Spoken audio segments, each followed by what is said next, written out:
तो आज के वीडियो में हम लोग एक थ्योरम का प्रूफ समझेंगे। मैं एक फर्स्ट टाइम वीडियो का प्रूफ समझाऊंगा। नॉर्मली मैं क्वेश्चंस का सॉल्यूशन ऐसे एक्सप्लेन करता हूं। टाइटल आप लोग ने देख लिया होगा, क्या थ्योरम का नाम है। टॉपिक कॉम्प्लेक्स एनालिसिस का है। थ्योरम का नाम है रुचे थ्योरम, रुचे थ्योरम, या जैसे भी आप प्रोनाउंस कर सकते हो। नाम में क्या रखा है, या मे बी आपका रुचि थ्योरम। जो भी हो, आप अगर इस थ्योरम का प्रूफ को समझ लो ना, तो आपके लाइफ में कोई भी रुचि आ जाए ना, उसको आप थोड़ा समझ पाओगे। ठीक है, थोड़ा, पूरा का नहीं बोल सकता मैं। जो भी हो, स्टार्ट करते चलिए। Welcome to maths driving centre. अगर आप नए इस चैनल पे तो चैनल को चेकआउट करके सब्सक्राइब कर सकते हो। अगर आप BSc MSc JAM NET GATE etcetera देने की सोच रहे हो तो ये चैनल आपके लिए हेल्पफुल रहेगा। थ्योरम बहुत ही इंपॉर्टेंट है ऑब्जेक्टिव पॉइंट ऑफ व्यू से, क्योंकि क्वेश्चन आते रहते हैं। दिस टाइम गेट में भी आया था, जहां पे मैंने क्वेश्चन वो नहीं कर पाया, तो एनबीएचए में भी आया था। दिस टाइम नेट में नहीं आया, तो बहुत ही इंपॉर्टेंट है और इजी भी है। मतलब आज मैं प्रूफ समझाऊंगा, एप्लीकेशन नेक्स्ट वीडियोस में है। ठीक है, तो चलिए स्टार्ट करते हैं। If f of z and gz are analytic inside and on a simple closed curve c and और एक कंडीशन दिया हुआ है, तब आपको एक बोला गया कि f of z और f of z plus gz have same number of zeros inside c। ठीक है, कॉम्प्लेक्स एनालिसिस का बेसिक्स आपको पता है, क्योंकि यहाँ पे मैं एज्यूम करूंगा, क्योंकि यहाँ पे बहुत चीज आएगा। यहाँ पे दो तीन चीज आता है, प्रूफ में ऐसा ही होता है, पहले का चीज आता है, तो आप लोग देख लेना खुद ही। जो जो इंपॉर्टेंट है मैं एक्सप्लेन कर दूंगा। देखिए, स्टेटमेंट क्या बोलता है, एक सी दिया हुआ है, सिंपल क्लोज कर्व सी, उसके बाद दो फंक्शन दिया हुआ है, एफ ऑफ जेड और जी जेड, जहां पे वो एनालिटिक है, इनसाइड में भी और बाउंड्री पे भी। और एक कंडीशन दिया हुआ है बाउंड्री पर कि ये कंडीशन सेटिस्फाई करना पड़ेगा, mod of g z less than mod of F of Z. और अगर ये सब हो रहा है, तब ये हम लोग के पास स्टेटमेंट बोल रहा है कि एफ ऑफ जेड के पास जितना जीरोस होगा सी के अंदर, उतना ही F of Z plus ji Z में भी उतना ही जीरोस रहेगा। अभी हम लोग प्रूफ करते हैं। देखिए, फर्स्ट स्टेप जो है प्रूफ का, स्टेटमेंट को आप ध्यान दीजिए। यहाँ पे स्टेटमेंट में क्या बोला गया है कि then f of Z plus ji z and f of z have same number of zeros inside c. बोल रहा है कि सी के अंदर, तो क्या बाउंड्री पे जीरोस नहीं होगा क्या? बाउंड्री पे जीरोस नहीं हो सकता क्या एफ ऑफ जेड के पास या f of Z plus ji z के पास? ये क्वेश्चन आपके पास आना है। फर्स्ट स्टेप ये। तो हम लोग प्रूफ करेंगे फर्स्ट स्टेप कि f of z and f of Z plus ji z have no zeros on c. ठीक है, बाउंड्री पे जीरोस नहीं है। ये कैसे प्रूफ करेंगे? बहुत ही इजी है। देखिए कि सपोज मैं मान लेता हूं कि बाउंड्री पे एक पॉइंट है आर्बिट्ररी, ए एक पॉइंट है सी पे, जहां पे एफ ऑफ जेड जीरो हो रहा है। मैं आइडिया दे रहा हूं, देखिए। तो f of a equal to zero हो जाएगा, है कि नहीं? मैंने मान लिया कि एक पॉइंट पे फंक्शन जीरो है एफ ऑफ जेड। ठीक है, तो f of a equal to zero होगा। तो हम लोग के पास तो एक कंडीशन दिया हुआ है। क्या कंडीशन है? G of z less than mod of F of z c के हर पॉइंट के, बाउंड्री के हर पॉइंट के लिए। तो सिंस ए बाउंड्री का पॉइंट है, तो यहाँ पे जी ऑफ ए का mod less than f of a का मॉड होगा कि नहीं? हाँ होगा। यहां से जी ऑफ ए का मॉड लेस देन जीरो हो जाएगा कि नहीं? देखिए, क्योंकि f of a equal to zero होगा, हम लोग ने एज्यूम किया कि जीरो है, तो यहां से कॉन्ट्रडिक्शन मिल गया ना। यहां से कॉन्ट्रडिक्शन क्या मिला कि g of a equal to zero हो गया, तो ये तो इक्वल हो गया ना। ये तो इस कंडीशन को सेटिस्फाई नहीं कर रहा। ठीक है, तो ये हो ही नहीं सकता। एफ ऑफ जेड सी के बाउंड्री में जीरोस नहीं हो सकता। ठीक है, सिमिलरली आप f of Z plus ji z भी आप प्रूफ कर सकते हो कि उसके पास सी के बाउंड्री में जीरोस नहीं है। कैसे? मान लो कि एक पॉइंट है बाउंड्री पे, जहां पे F of Z plus ji z zero हो रहा है, एस जीरो ऑन ए कहां पे? बाउंड्री पे। तो f of a plus g of a equal to zero होगा, है कि नहीं? हाँ होगा। उसके बाद आप क्या करो, f of a equal to minus g of a लिख सकते हो, और मे बी आप g of a equal to minus f of a लिख सकते हो। हाँ लिख सकते हो, बिल्कुल लिख सकते हो। उसके बाद आप मॉड ले लो। मॉड क्या आ जाएगा? देखिए, mod f of a equal to mod of F of a आ गया ना। हाँ ना। लेकिन बाउंड्री पे हम लोग के पास क्या कंडीशन दिया हुआ है? Mod of g z less than mod of F of z होना पड़ेगा। तो ये कंडीशन को वायलेट कर रहा है, विच कॉन्ट्रडिक्ट्स आवर एजम्पशन। तो ये नहीं हो सकता। हम लोग ने जो एज्यूम किया कि सी के बाउंड्री पे एफ ऑफ जेड और F of Z plus ji Z zeros रहेगा, वो गलत है। ये हो ही नहीं सकता। ठीक है, आपको ये समझ में आ गया, आई होप, है ना? अब फिर से डाउट होने से आप कमेंट करके बोल सकते हो। ये फर्स्ट स्टेप। तो मैंने ये प्रूफ कर लिया कि have no zeros on c. ठीक है, सेकेंड स्टेप, अभी हम लोग क्या निकालेंगे, हम लोग निकालेंगे कि सी के अंदर सेम नंबर ऑफ जीरोस है। ठीक है, ये हम लोग करेंगे। तो मैं मान लेता हूं, सपोज मैं मान लेता हूं, let n1 and n2 are the number of zeros inside c of f plus g and f respectively. हाँ, मैं मान लेता हूं। उसके बाद हम लोग प्रूफ क्या करेंगे कि n1 इक्वल टू n2, ये अगर हम लोग ने प्रूफ कर दिया तो हो गया ना, सेम नंबर ऑफ जीरोस हो जाएगा ना, है ना। ओके, अभी ये प्रूफ करने के पहले देखिए, ये कंडीशन दिया हुआ है ना हम लोग के पास, मॉड ऑफ जीजेड less than mod of F of z on c. यहां से मैं अगर mod of F of z को नीचे ले आ जाऊं, यहाँ पे लेस देन 1 हो जाएगा, है कि नहीं। अभी देखिए, हम लोग एक फंक्शन का हेल्प लेंगे और एक फंक्शन लेके आएंगे। उस फंक्शन का नाम आप कुछ भी दे दो, ए जेड, जो भी जेड, ए फॉर आर्सेनल इसलिए a z. A z equal to मैंने डिफाइन किया g of z by F of z, मैंने डिफाइन किया। ठीक है, उसके बाद यहां से क्या आ गया, g of Z equal to a z into f of z, ये हम लोग लिख सकते हैं, ये इजी है ना। अभी यहाँ पे और एक इंपॉर्टेंट नोट देखिए, एफ ऑफ जेड और जी जेड एनालिटिक है, तो जी जेड, ये जो g z by F of z मैंने डिफाइन किया, यहाँ पे F of z not equal to zeros भी रहेगा, तो ए जेड जो है ये भी एनालिटिक हो जाएगा। जीजेड भी एनालिटिक है, एफ ऑफ जेड भी एनालिटिक है, तो ए जेड भी एनालिटिक हो जाएगा।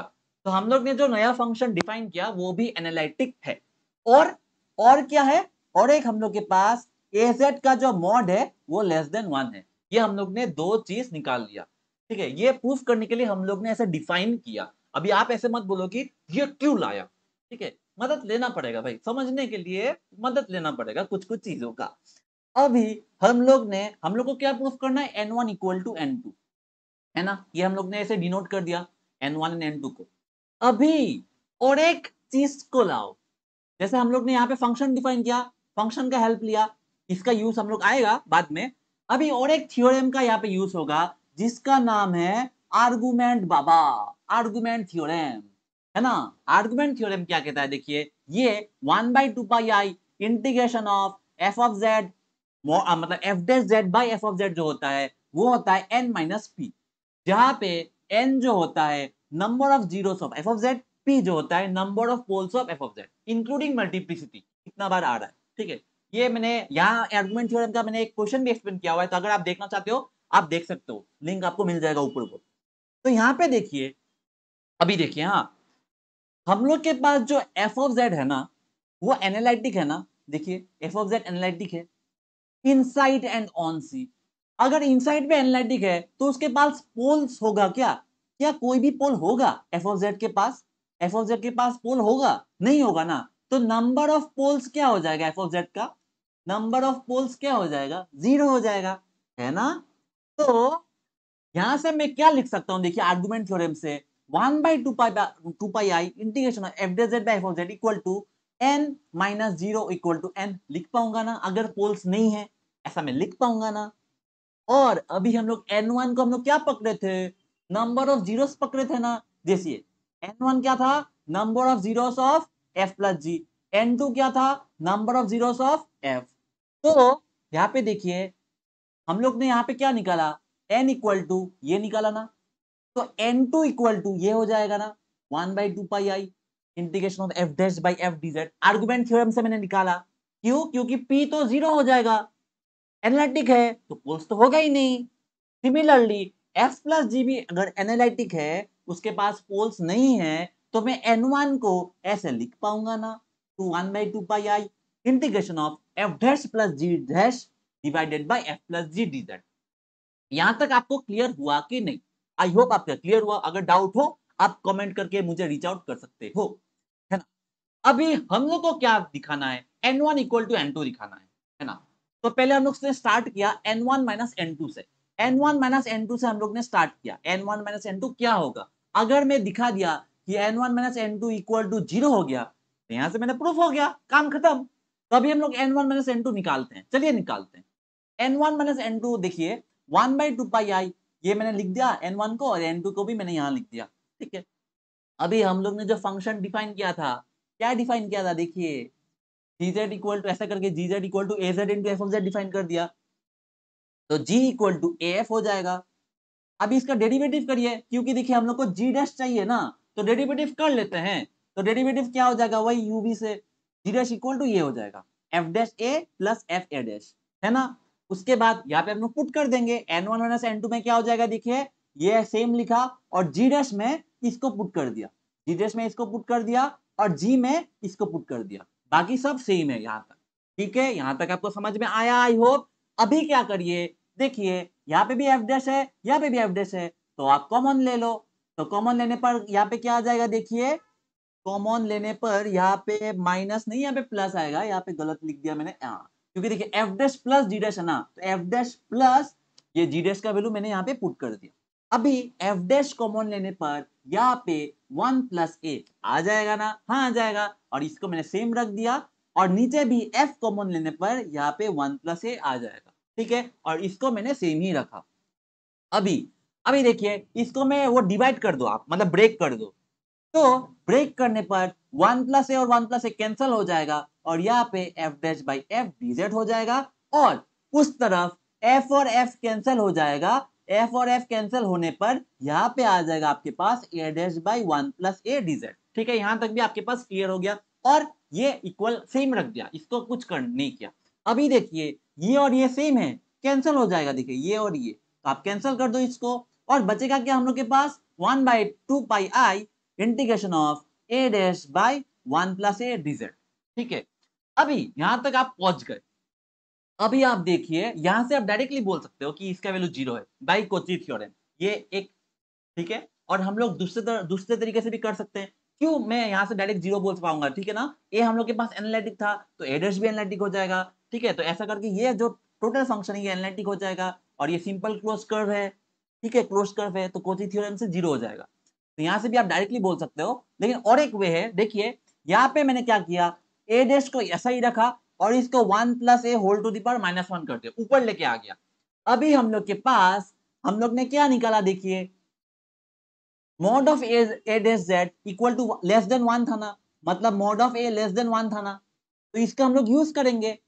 तो since mod of a less than 1, तो ये इस एक्सपेंशन को मैं ब्रेक कर पाऊंगा, ये इसीलिए ही ब्रेक कर पाऊंगा, ये अगर नहीं होता तो मैं ब्रेक नहीं कर पाऊंगा। तो आप अगर पूछो ना कि इसका यूज कहां पे हुआ, इसका यूज दो दो जगह पे हुआ। एक तो जगह पे हुआ जहां पे हम लोग ने दिखाया कि बाउंड्री पे फंक्शन का वैल्यू 0 नहीं हो सकता, ठीक है, जीरो है ही नहीं बाउंड्री पे, उसमें हम लोग ने यूज किया इस एजम्पशन का। और एक कहां यूज किया, mod of a less than 1, जो नया फंक्शन है उसको लेस देन 1 दिखाने में वो यूज हुआ। ठीक है, तो आपको ऐसे छोटा छोटा पॉइंट्स याद में रखना है। तो यहाँ पे क्या आ जाएगा, देखिए ए डैश 1 माइनस ए प्लस ए स्क्वायर माइनस ऐसे ऐसे करके चलता रहेगा।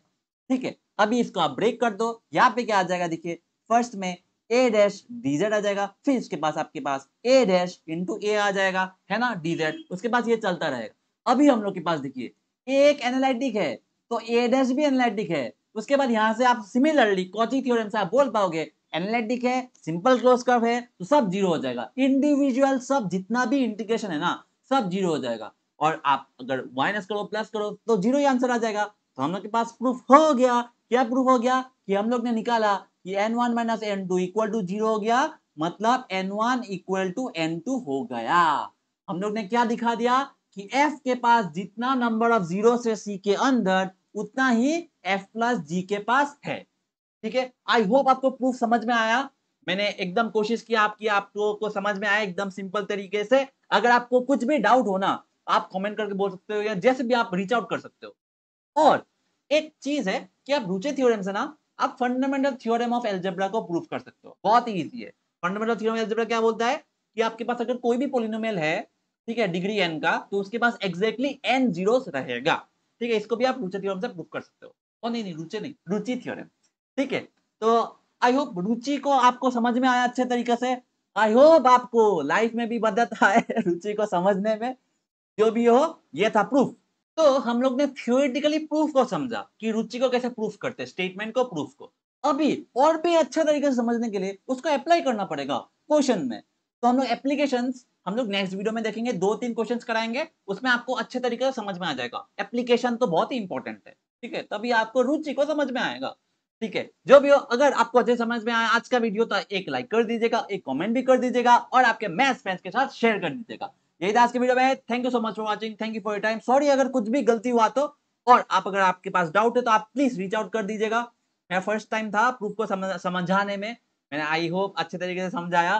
जो भी हो चलते रहिए, चलाते रहिए खुद की गाड़ी को आराम से। मिलते हैं नेक्स्ट वीडियो में। Bye bye.